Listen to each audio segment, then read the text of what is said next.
Assalamualaikum warahmatullahi wabarakatuh. Selamat berjumpa kembali, sobat-sobat fisika yang saya sangat banggakan.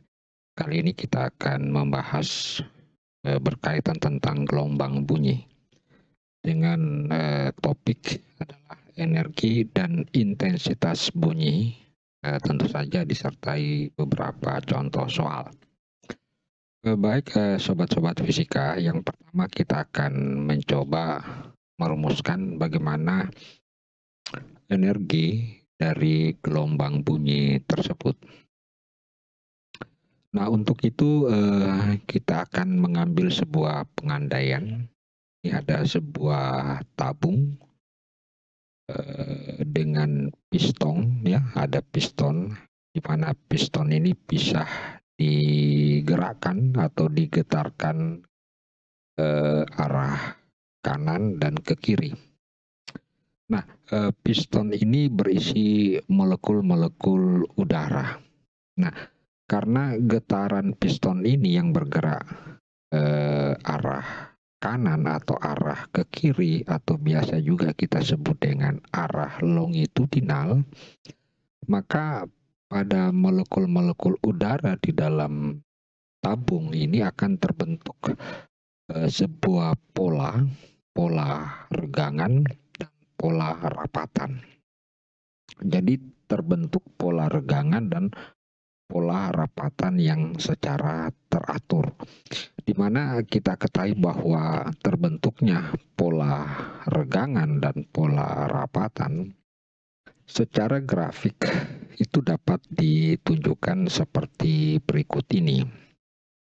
Nah, grafik ini menunjukkan sebuah grafik gelombang yang tak lain kita sebut sebagai gelombang sinusoidal, ya, di mana dalam arah mendatar, arah longitudinal itu adalah sumbu X. Jadi ini adalah sebuah grafik, di mana grafik ini menyatakan sebuah simbol S. Nah, jika S ini adalah menyatakan sebuah persamaan simpangan, jadi persamaan simpangan daripada piston ini waktu digerakkan ke dalam, maka terjadi penyimpangan, kemudian ditarik lagi, ditekan lagi, ditarik lagi. Nah, itu seolah-olah kita memberikan energi getaran kepada molekul-molekul udara tersebut. Jadi penyimpangan daripada piston itu digambarkan oleh S. Nah, di mana ternyata arah getaran daripada piston ini itu searah dengan arah gelombang. Itulah yang kita sebut sebagai gelombang longitudinal. Dengan demikian, dengan melihat pola gelombang yang terdapat pada persamaan ini, maka ini bisa kita tuliskan sebagai sebuah persamaan S, ya, di mana S-nya itu sebagai fungsi X, T. Kemudian kita tulisnya adalah S0, adalah sebuah simpangan maksimum, atau biasa juga kita sebut dengan amplitudo. S0 sama dengan kemudian sin omega T dikurang Kx. Maka inilah yang kita sebut sebagai persamaan satu, yaitu adalah persamaan daripada gelombang longitudinal tersebut. Nah, baik, apa yang akan kita lakukan terhadap persamaan ini? Karena piston ini digetarkan, jadi digetarkan arah ke kanan ke kiri secara beraturan, maka ada yang kita sebut dengan kecepatan getaran. Jadi bedakan antara kecepatan rambat gelombang dengan kecepatan getaran. Jadi kecepatan getaran ini karena bergerak menimbulkan perubahan-perubahan terhadap molekul-molekul udara, sehingga fungsi daripada simpangan ini jika kita turunkan ke fungsi T, ya, maka kita dapatkan sebuah kecepatan arah getaran. Jadi kalau kita turunkan ds dt. Nah, kita bisa tulis seperti begini ya, sin omega t dikurang kx, kemudian dikurung, sehingga hasil turunan daripada persamaan tersebut ke fungsi itu adalah omega S0 ya. Sorry, jangan dulu ya, saya tulis omeganya.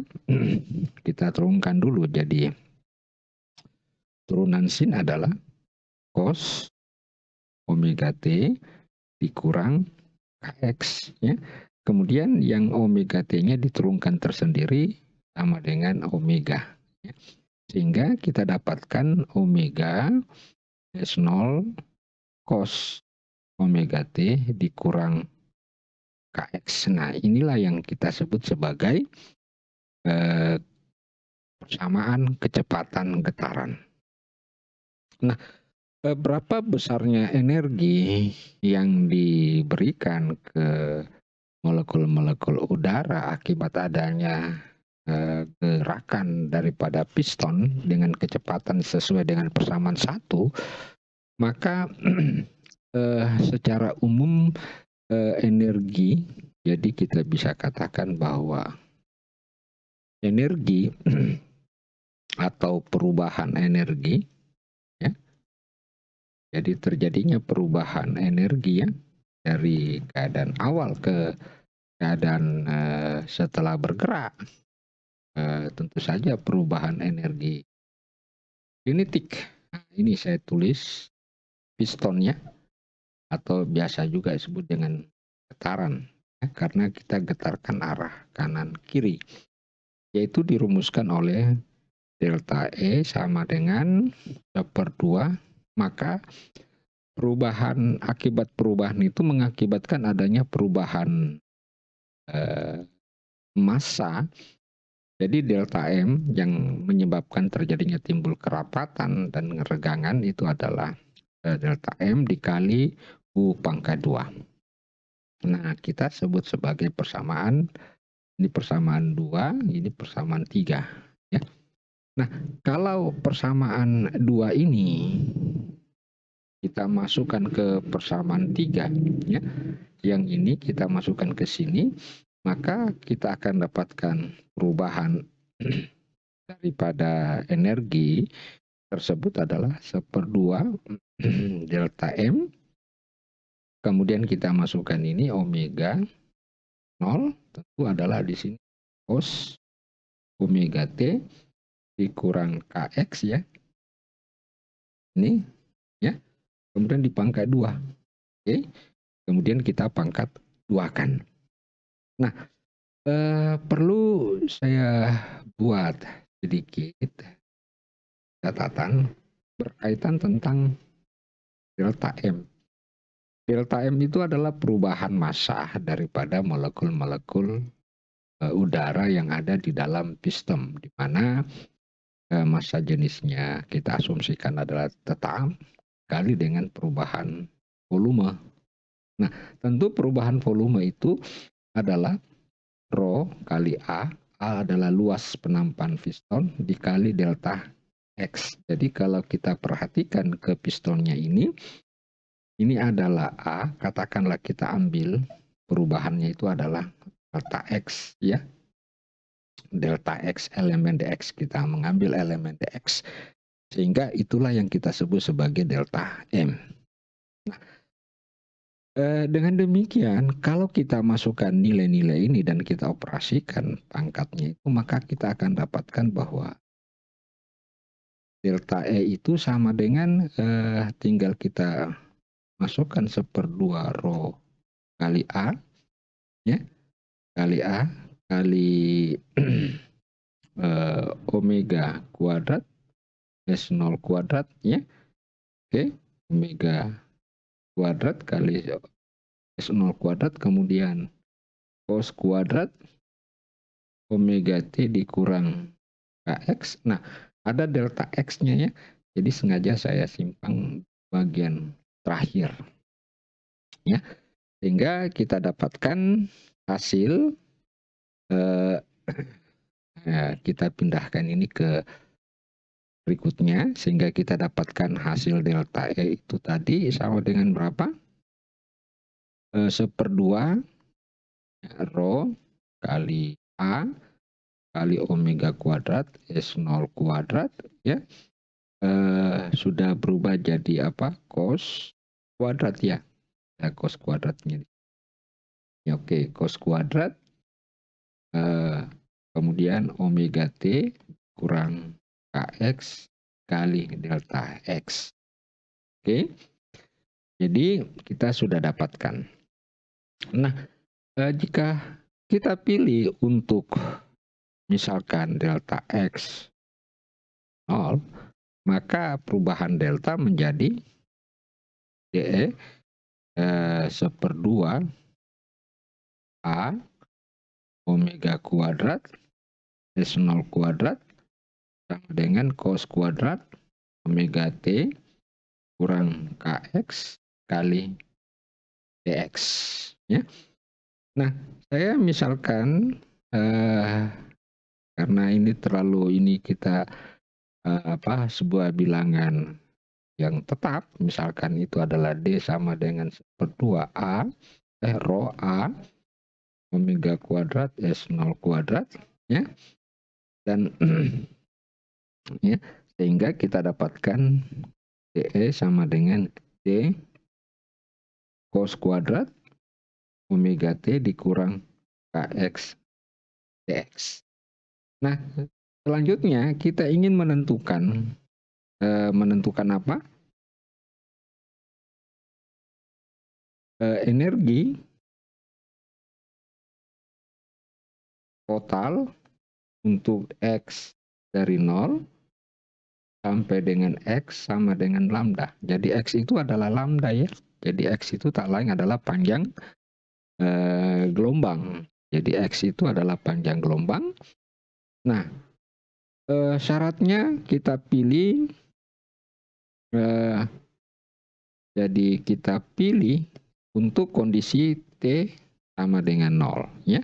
Jadi untuk kondisi T sama dengan 0 sehingga hasilnya nanti kita akan dapatkan DE sama dengan D cos kuadrat min KX DX. Nah, karena cos ya, cos kuadrat, jadi ingat cos, jadi ada cos min KX itu tak lain adalah cos KX ya. Sehingga kita dapatkan di sini D sama dengan cos kuadrat KX DX. Nah, ini yang kita integralkan, keluarkan ini dari batas 0 sampai lambda cos kuadrat KX. Oke, jadi kita sudah dapatkan cos kuadrat KX. Nah, perlu ingat ada sebuah aturan bahwa cos 2A sama dengan cos kuadrat A dikurang sin kuadrat A.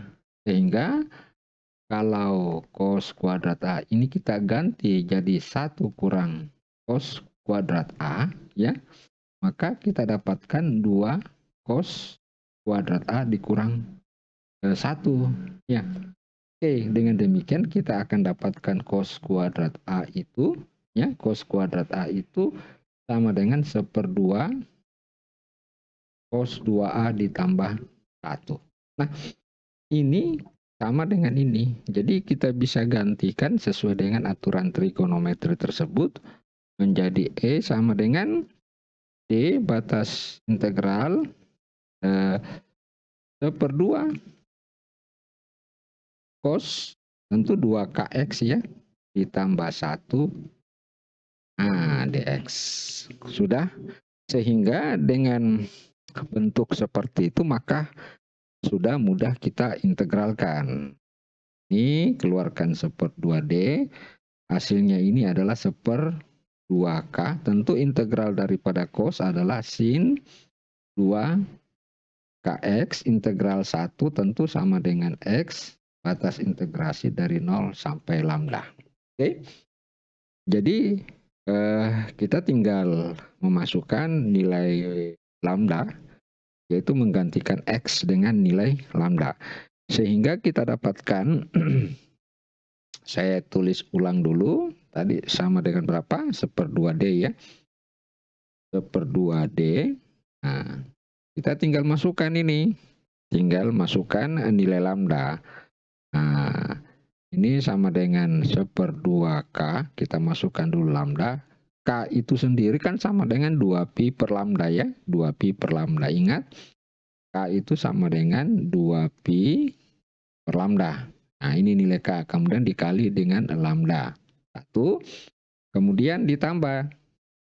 Nah, ini tambah X. Berarti tambah lambda. Jadi sudah selesai satu bagian. Dikurang. Nah, karena yang mau dimasukkan adalah nilai 0, maka semua suku ini akan bernilai 0. Ya, akan bernilai 0.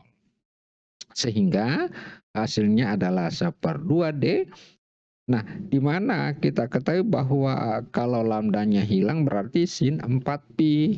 Dan kita sudah tahu bahwa untuk sin N 2pi, jadi untuk sin NP, di mana N adalah bilangan bulat, maka nilai sinnya adalah 0. Ya. Sehingga yang tersisa adalah D lambda. Nah, dengan demikian kita tinggal panggil kembali itu D.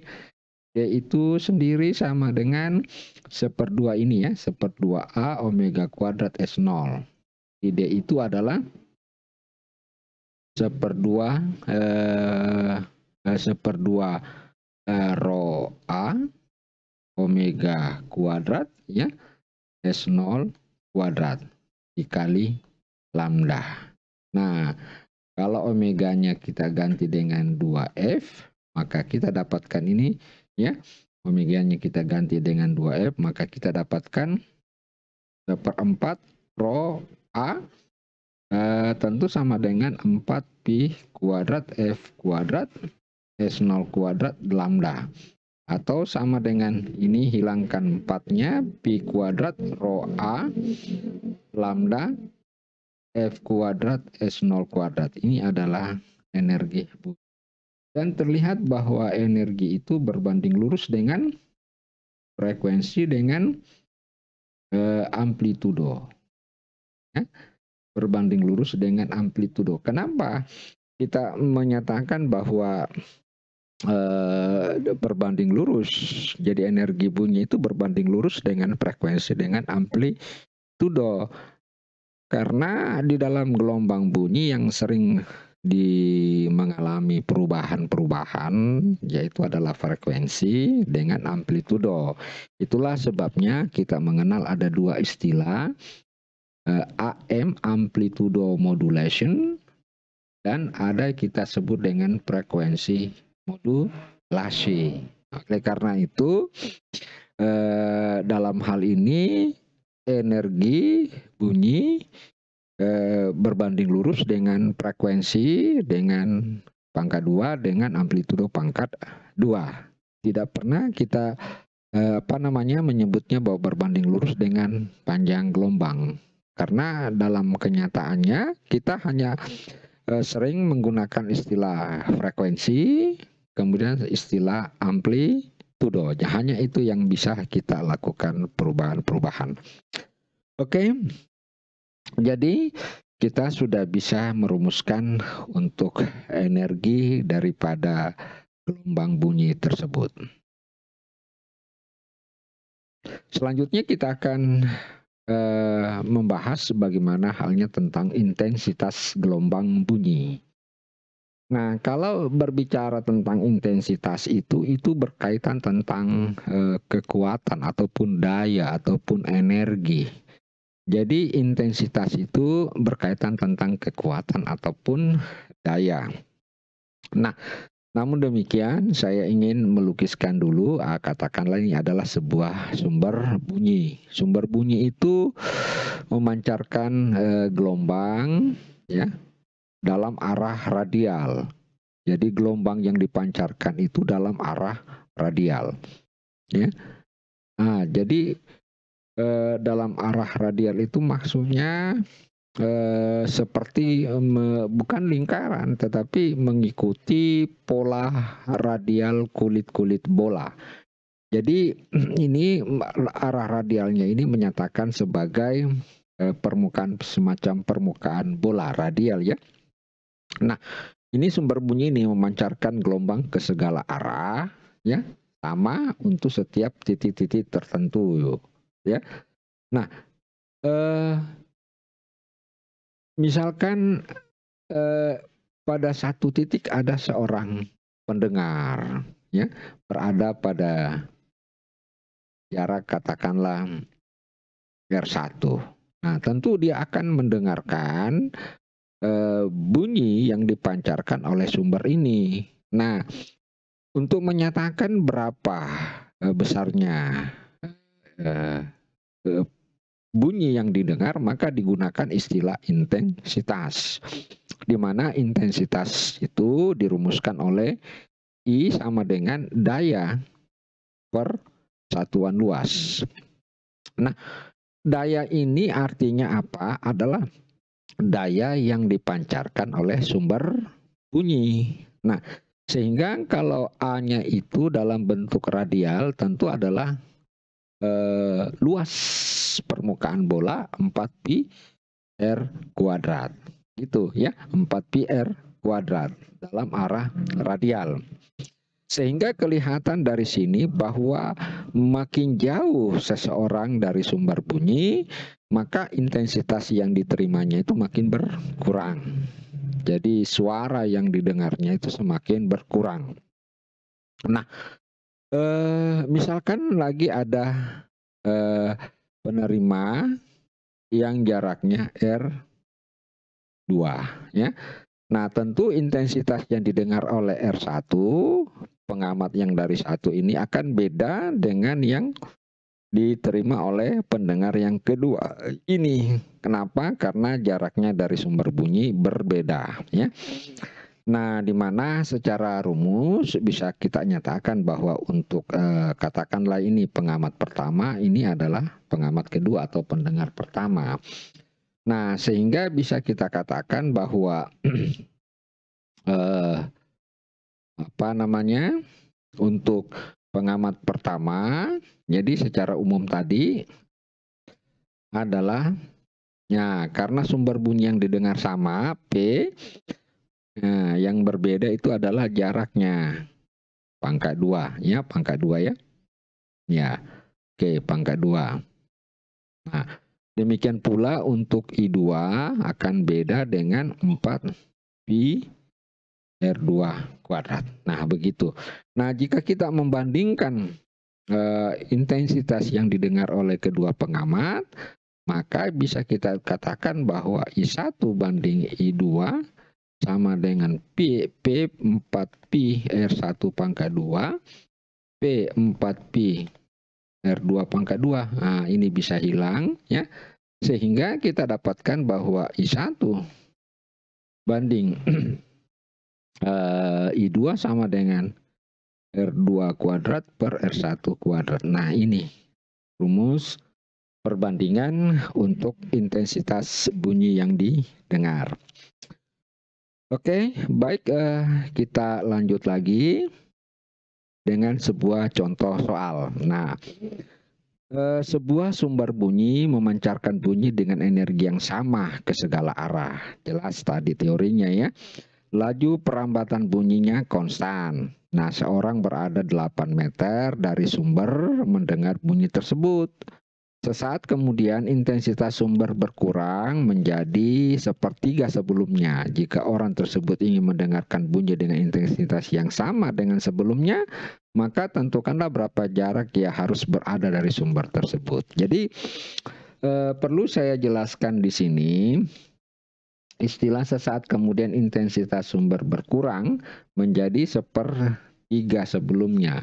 Yang dimaksudkan dalam soal ini bukan intensitas yang ini. Intensitasnya berkurang itu artinya apa? Kekuatan daripada sumber bunyi tersebut berkurang menjadi sepertiga semula. Jadi kalau kita mengatakan intensitas mula-mula adalah I0, kemudian ini adalah P0, kemudian 4pi, nah R0 pangkat 2. Ini yang mula-mula, ya. Itu adalah yang mula-mula. Nah, yang mula-mula itu kita dapatkan I0 sama dengan P0, 4pi, nah 8 pangkat 2. Oke, kita simpan sebagai yang pertama. Kemudian kondisi kedua, katakanlah I1 adalah P1 tentu 4pi R1 pangkat 2. Nah, di kondisi sesudahnya itu menyatakan bahwa P1-nya menjadi sepertiga P0. Jadi bukan sepertiga I0-nya yang dimaksud. Intensitas sumber berkurang menjadi sepertiga sebelumnya. Yang dimaksudkan itu sebenarnya adalah kekuatan daripada sumber tersebut berkurang sepertiganya. Sehingga kalau itu yang kita lakukan, maka kita dapatkan ini sepertiga P0, kemudian 4pi R1 pangkat 2. Oke, tinggal apa? Tinggal kita membandingkan antara rumusan pertama dengan yang kedua, ya. Nah, kita dapatkan karena I0-nya karena ada pernyataan di sini bahwa tentu jika orang tersebut ingin mendengarkan bunyi dengan intensitas yang berarti I0-nya sama dengan I1. Karena ada persyaratan mendengarkan dengan intensitas sama dengan sebelumnya, tentu kan berarti I0 sama dengan I1. Nah, kita tinggal masukkan I0, P0, 4pi kali 8 pangkat 2 ya. Sama dengan ini sepertiga P0, 4pi R1 pangkat 2. Nah, P0-nya bisa hilang, 4pi-nya juga bisa hilang. Ya, berarti R1 kuadrat ya, kali silang, tinggal dikali silang sama dengan berapa? Ini 8 pangkat 2 per ya, bagi 3 ya, per 3 ya. Sehingga kita dapatkan R1 sama dengan 8. Nah, 8 per akar 3 meter. Oke. Berarti agar dia dapat mendengar dengan intensitas yang sama, maka orang tersebut harus berada pada jarak 8 per akar 3 meter. Artinya apa? Dia harus semakin mendekat. Kenapa? Karena kekuatan daripada sumber bunyi tersebut berkurang menjadi sepertiga V0. Oke, jadi kita sudah dapatkan. Jadi kalau kita mau selesaikan itu, jadi bisa juga R1 sama dengan 8 akar 3 meter. Nah, bisa ini kita kali akar 3 ya. Kita kali akar 3 di bawah, di atas, akar 3 juga kita kali di bawah. Berarti sama dengan 8 per 3 akar 3 meter. Nah, inilah hasil yang kita dapatkan untuk contoh soal yang pertama. Nah, selanjutnya untuk contoh soal yang kedua. Saya hapus dulu ini. Ya, itu contoh soal yang pertama ya. Nah, sekarang kita lihat contoh soal yang kedua. Nah, contoh soal yang kedua adalah ini. Intensitas bunyi pada suatu titik yang ditimbulkan oleh suatu speaker yang bervariasi adalah 0,6. Jadi suatu titik 0,6 ya. 0,6 watt per meter bujur sangkar. Jika frekuensi getaran speaker dikurangi menjadi 1/4 frekuensi semula dan amplitudo menjadi 2 kali semula, maka tentukan intensitas pada titik tersebut. Nah, perlu saya jelaskan, tadi kita sudah jelaskan secara teori bahwa intensitas itu berbanding lurus dengan frekuensi pangkat 2 dengan S0 pangkat 2 amplitudo ya. Nah, katakanlah untuk kondisi awal ya, kita dapatkan dengan frekuensi F0 pangkat 2 dengan amplitudo S0 pangkat 2. Kita sudah dapat 1. Kemudian berikutnya untuk kondisi I1 ya. Kita dapatkan F1 pangkat 2, S1 pangkat 2. Oke. Nah, di sini dinyatakan bahwa frekuensi getaran speaker dikurangi menjadi 1/4. Berarti F1-nya menjadi 1/4 F0. Oke. Dan amplitudo S1-nya menjadi 2 kali S0. Jadi kita tinggal masukkan. Jadi I1 sama dengan 1/4 F0 pangkat 2. Kemudian S1 sama dengan 2 S0 pangkat 2. Nah, ini persamaan 2. Nah, kita bandingkan ini dengan persamaan pertama dengan persamaan kedua ya. Sehingga kita dapatkan I0 per I1 kita tulis sama dengan S0 kuadrat F0 kuadrat bagi I1-nya adalah 1/4 F0 ya. Ini 2 S0 pangkat 2 1/4 F0 pangkat 2 ya. Jadi ini S0 pangkat 2 F0 pangkat 2, ini 4 S0 pangkat 2 1/16 F0 pangkat 2. Nah, ini 1/4 atau sama dengan 4. Dengan demikian I yang didengar adalah 4 kali I0 ya. Betul ya. Jadi I1 bukan I1 4 kali I0 ya. Tetapi 1/4 kali. Ternyata karena ini 1/4 berarti naik jadi 4. Oke, berarti I1 1/4 I0. Nah, I0 itu berapa? 0,6 watt meter. Berarti kita dapatkan 6/4 ya. Atau sama dengan berapa ini? 1,5. Ini 0,6 ya.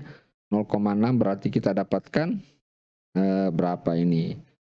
Ya, sekitar 0 ya, katakanlah 0,3/2 atau sebesar 0,15 watt per meter bujur sangkar. Nah, inilah intensitas yang didengar jika frekuensinya di1/4-kan dari semula, tetapi amplitudonya diperbesar menjadi 2 kali. Artinya apa? Bahwa frekuensi cukup memberikan ini ya. Baik sobat-sobat fisika yang saya sangat banggakan, demikianlah penjelasan tentang energi gelombang bunyi dan intensitas. Insya Allah kita akan melanjutkan kembali pembahasan kita, tentu saja yang berkaitan tentang interferensi gelombang bunyi dan tentu saja taraf intensitas gelombang bunyi. Baik sobat-sobat fisika, mohon maaf atas segala kekurangannya dan saya akhiri. Sekian, wassalamualaikum warahmatullahi wabarakatuh.